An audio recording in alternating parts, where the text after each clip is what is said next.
When things break down, whether it's a personal fitness goal, a stalling career, or a failing corporation, our first instinct is to rip it all down to the studs.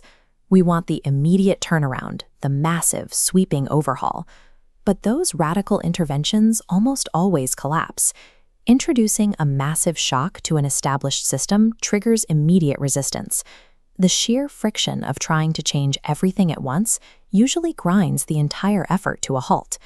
There is an alternative approach, and it requires moving in the exact opposite direction. Instead of giant leaps, it relies on taking steps so incredibly tiny they almost seem ridiculous. It's a method built on a strange paradox. The size of the immediate action you take today has absolutely no bearing on the scale of the result you can achieve tomorrow. This philosophy is called Kaizen, a Japanese term that translates to change for the better. While the concept existed for decades, it was formally codified and introduced to the global business world in 1986 by organizational theorist Masaaki Imai. Imai documented how this exact philosophy of continuous microscopic refinements was the quiet engine behind the Japanese economic miracle, and specifically Toyota's staggering industrial dominance following the Second World War. Toyota didn't outpace its global competitors with overnight reorganizations. It won by meticulously refining the details. Which raises a question. How exactly does a mindset of small steps successfully govern something as massive and complex as global industrial logistics? To understand how Kaizen scales, we first have to look at biology. When you attempt a massive disruption to your daily routine, the brain registers that sudden shift as a threat. It activates the amygdala, the fear center, which triggers a fight or flight response, effectively shutting down your attempt to change. But when you ask a very small question or take a microscopic action, you fly under the amygdala's radar. You bypass the biological alarm system entirely, allowing the brain to comfortably build new neural pathways. If you want to get in shape, a sudden 2-hour daily workout triggers that fear response, but committing to standing on a treadmill for just 1 minute a day avoids it. You establish the habit without introducing the threat. Because Kaizen bypasses our natural resistance to change, it's biologically optimized for how humans actually operate. That makes it the perfect foundational unit to scale up to an entire organization. Once the mind is primed for incremental change, that same philosophy has to be applied to the immediate physical environment. In the Kaizen framework, you cannot improve a chaotic system. Before any continuous improvement can actually happen, a workplace must implement a strict environmental prerequisite known as the 5S methodology. The first 3 steps are purely physical actions. You sort by aggressively decluttering and removing anything unnecessary from the workspace. You set an order by arranging the remaining tools so they are instantly accessible. And you shine by cleaning and maintaining that equipment daily. The final 2 steps are procedural. You standardize by creating strict visual rules to keep the first 3 steps in place. And finally, you sustain the effort, turning that new baseline of order into a permanent habit. If an organization skips this step, any later attempt to optimize a workflow will fail.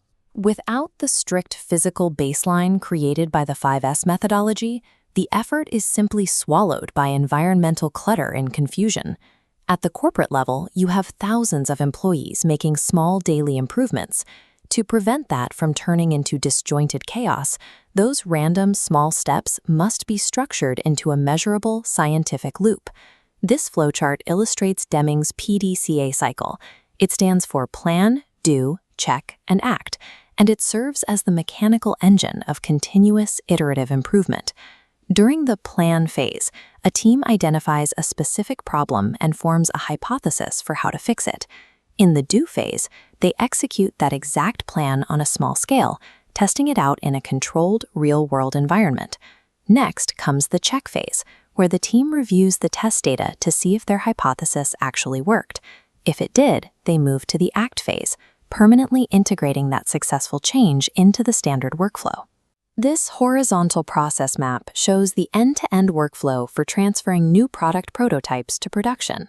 By mapping out a process visually like this, a business can pinpoint the exact bottlenecks they need to target with the PDCA cycle. This entire framework completely removes the guesswork. It transforms improvement from a sporadic event driven by a few executives into a relentless, mathematically reliable machine run by every employee. To see the true weight of this methodology, we can look at its application in one of the highest stakes environments possible: global hospital networks managing complex life-or-death logistics systems.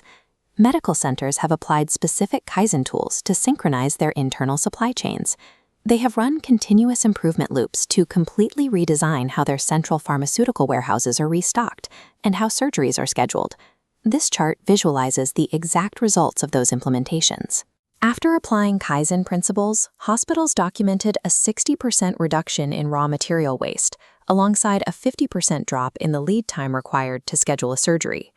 Stripping away that logistical friction meant staff spent significantly less time wrestling with inefficient inventory systems.